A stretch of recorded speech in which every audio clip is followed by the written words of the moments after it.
bab 114. Setelah Ravindra meninggalkannya, Fiona langsung meninggalkan tamu lain dan menemani Isabel. Isabel tiba-tiba tidak enak karena melihat Fiona yang meninggalkan teman-temannya. "Fiona, aku merasa sedikit lelah. Bisakah kamu mencarikanku sebuah tempat istirahat? Di sini terlalu ribut, tidak cocok denganku." Isabel sengaja mengatakannya agar tidak mengganggu Fiona dengan temannya. Fiona dengan senyum berkata, "Tentu saja, walaupun suara mereka saat berbicara tidak terlalu kuat, tapi keributan yang terjadi akibat keramaian. Kalau tidak, apakah kamu mau ke kamarku untuk istirahat? Kamarku adalah tempat yang paling tenang." "Boleh?" Isabel menganggukkan kepalanya. Isabel berdiri dari tempat duduknya. Asisten Isabel juga mengikutinya pergi ke kamar Fiona. "Keluargamu sungguh loyal. Orang yang memiliki villa begitu besar di kota N bukanlah mudah. Kadang orang kaya pun belum tentu bisa membelinya." Isabel tidak tahan lagi dan berkata, "Kemarin terdengar desas-desus menggemparkan, bahkan ada orang misterius yang membeli villa ini. Siapa sangka aku juga bisa berada di sini." "Terima kasih," Fiona dengan senang hati menjawab. "Sebenarnya kakak dari awal sudah berencana datang ke kota N untuk berkembang. Jadi dari awal sudah menyiapkan segalanya." Isabel menganggukkan kepalanya. Saat itu kejadian ini sangat menggemparkan. Seluruh lembaran koran memberitakan berita ini, hingga semua orang tidak berhenti menebak latar belakang orang yang sanggup membeli villa ini. Ada orang yang menebak Kitadara Finance Group, tetapi tidak mungkin keluarga Kitadara membeli sebuah villa di sebelah villa milik sendiri. Lagi pula, harta rumah keluarga Kitadara di kota N sudah cukup banyak dan mereka tidak perlu membeli lagi. Saat itu Isabel barusan tamat sekolah, jadi pastinya dia tetap mengingat jelas masalah ini. Hingga sekarang baru tahu bahwa pemilik rumah loyal ini adalah Vincent. Tapi jika dipikir dengan jelas, juga dapat mengertinya. Fiona dan Isabel sampai di kamarnya dalam waktu yang singkat. Pembantu di samping membukakan pintu kamarnya agar Isabel dapat istirahat di dalam. "Kamarku termasuk lumayan tenang. Kamu boleh menyuruh orang memanggilku jika ada keperluan." Fiona dengan serius mengatakannya. "Baik, aku pasti akan memanggilmu." Isabel sambil tertawa sambil berkata, "Kamu pergi lanjut kesibukanmu." Setelah dia pergi, asisten Isabel membawanya untuk istirahat di kursi. Isabel melihat-lihat kamar ini. Dia memprediksi kamar ini dipenuhi dengan aura wanita. Inti dari warna kamarnya adalah warna ungu muda yang tampak elegan dan mewah. Sepertinya pemilik kamar ini adalah seorang wanita yang sangat ramah. Orang yang bisa mendapat pelayan khusus pasti terdapat sebuah sisi yang berbeda. Mungkin saja berkat wajah ini diriku mendapat banyak pelayanan dari dirinya. Asistennya Wawat bertanya, "Nyonya, kenapa Anda mau istirahat di sini?" Isabel menghela nafas ringan. "Walaupun aku tahu dia menjagaku, tapi aku tidak ingin memakan waktunya, tidak ingin serakah meminta orang berkorban demi diriku. Fiona, sebagai anak perempuan keluargamu, juga adalah tokoh utama wanita malam ini. Dia juga pendamping wanita Vincent, jadi pastinya dia mau melayani tamu undangan wanita di sini.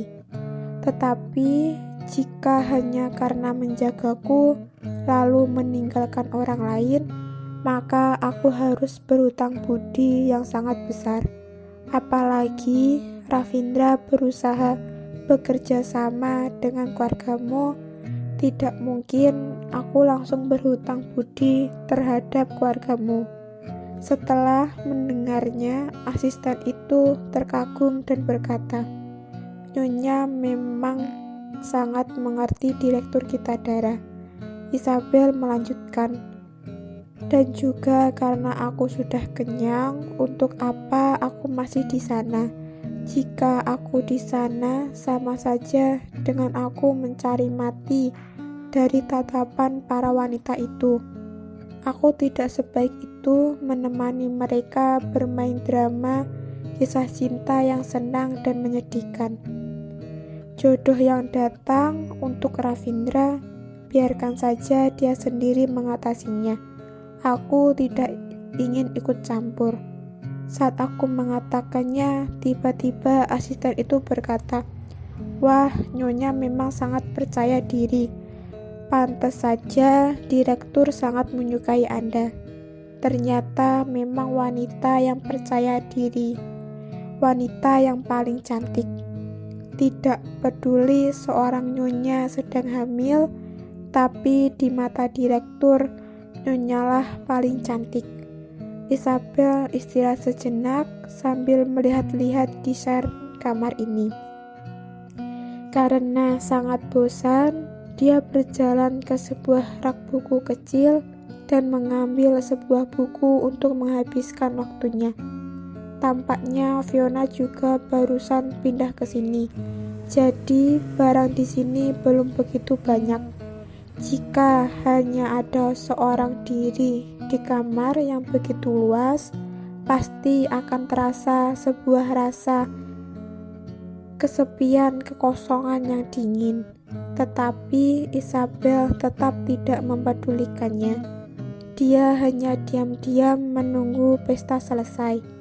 Isabel terdiam saat membuka halaman pertama buku itu. Di atasnya tertulis, "Untuk Fiona, semoga mengikuti waktu, dia akan sukses. Penulis Sasha." Ini adalah buku yang ditulis Sasha. Isabel membalik buku itu dan melihat nama penulis di belakang. Tertulis nama Sasha. Isabel terdiam. Dia seseorang yang penuh bakat. Kemudian dia membuka halaman pertama dan lanjut membacanya.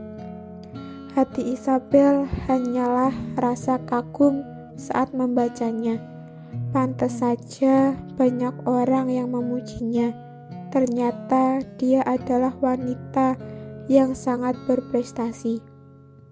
Tetapi saat Isabel selesai membaca kata pengantar, mata dia tertutup. Tidak tahu kenapa aku mendengar suara dari kegelapan berkata, "Aku masih punya seorang adik perempuan yang tertinggal di luar. Aku sebagai seorang kakak mungkin tidak punya waktu untuk menjaganya. Jadi buku ini khusus kutulis untuk dia. Semoga suatu hari nanti dia bisa membaca buku ini.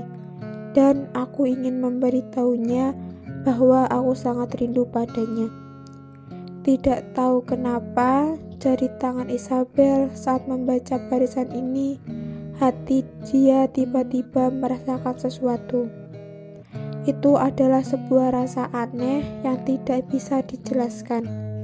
Isabel jelas mengetahui bahwa dirinya tidak ada hubungan sedikit pun dengan Sasha.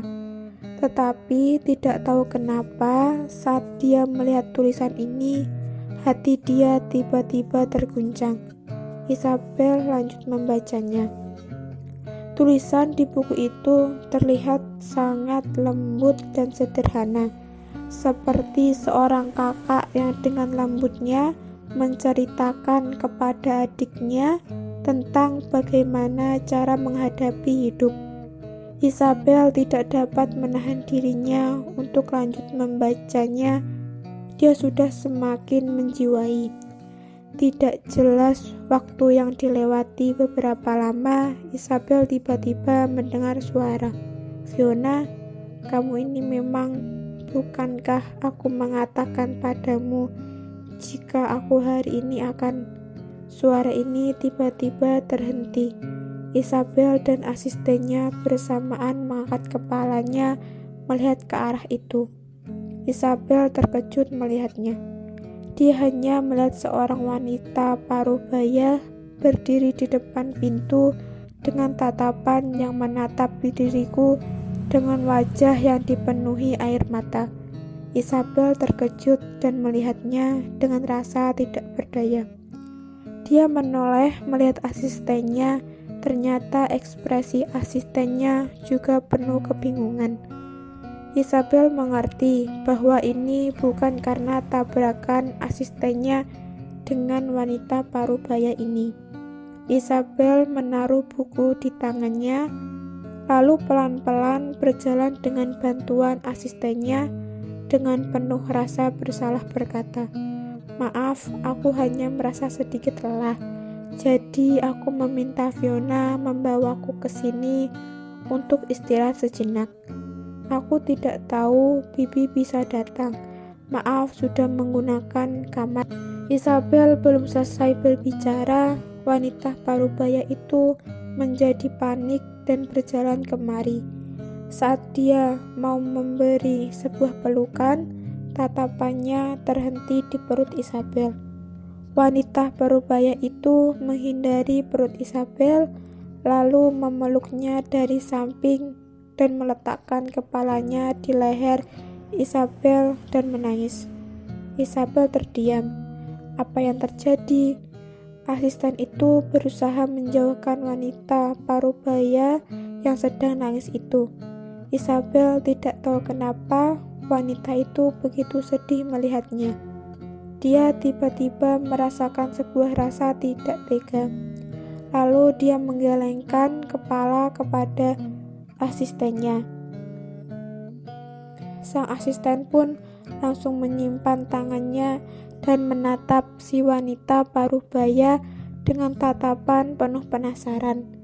Menunggu wanita paruh baya itu sudah hampir tidak menangis, Isabel mengambil tisu dari asistennya, kemudian menaruhnya di tangan wanita paruh baya itu.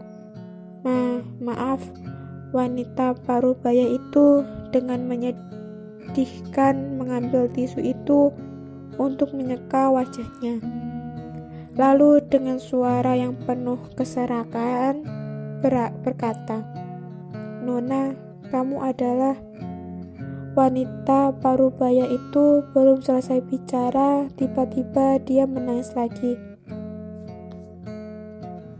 "Namaku Isabel." "Bibi adalah..." Isabel dengan penuh khawatir bertanya. "Anda tidak apa-apa kan, Isabel?" Ekspresi wanita paruh baya dipenuhi dengan kecewa. Dia lap air matanya lalu berkata, "Namaku Yunita. Aku adalah bibinya Sasha." Ternyata adalah keluarga Yun. Isabel seketika mengerti sesuatu. "Bibi, maukah kamu duduk istirahat sebentar?" Isabel berkata dengan rasa bersalah. Baik-baik, aku ini memang..." "Perut kamu sepertinya sudah ada 4 bulan kan?" Tatapan Yunita sekali lagi terhenti di perutnya dengan ekspresi bersyukur. Iya, sudah hampir 4 bulan. Isabel dengan senyum menjawab. Beberapa hari ini perkembangannya sangat cepat. Setiap hari merasa perbedaan yang tidak sama. Yunita menganggukkan kepalanya sambil mengelap matanya dan berkata, "Maaf, tadi aku lepas kontrol." Isabel hanya tersenyum sambil menggelengkan kepalanya. Aku kali ini datang karena mau memberikan Isabel perhiasan. Yunita tanpa sadar menjelaskannya kepada Isabel. Fiona selalu menyukai perhiasan yang didesain keluarga Yun. Aku kebetulan sedang berpergian kerja di kota N. Jadi aku sekalian memberikannya, tapi saat aku membuka pintu, aku mengira suara Yunita sekali lagi tersedak. Terlalu mirip, beneran terlalu mirip. Jika abang dan istrinya melihat kamu, aku rasa mereka bisa lebih lepas kendali. Maaf bertanya, berapa usia Isabel tahun ini? 23, Isabel dengan lembut menjawab. Dia sudah menebak rasa penasaran orang terhadap dirinya, tapi dia juga tidak bisa berbuat apa-apa, karena ini adalah perasaan yang dimiliki setiap orang. Siapa suruh dirinya mirip dengan Sasha? Dan benar, mata Yunita tiba-tiba ada cahaya yang melintas. Isabel sebenarnya sudah menebak pikiran lawan bicaranya. Dia langsung mengatakan, "Tapi aku tidak memiliki hubungan apapun dengan keluarga Yun. Mungkin saja ini hanya kebetulan." Di saat ini juga terdengar suara tumit sepatu hak tinggi dari luar. Lalu terdengar suara marah Fiona dengan pembantunya.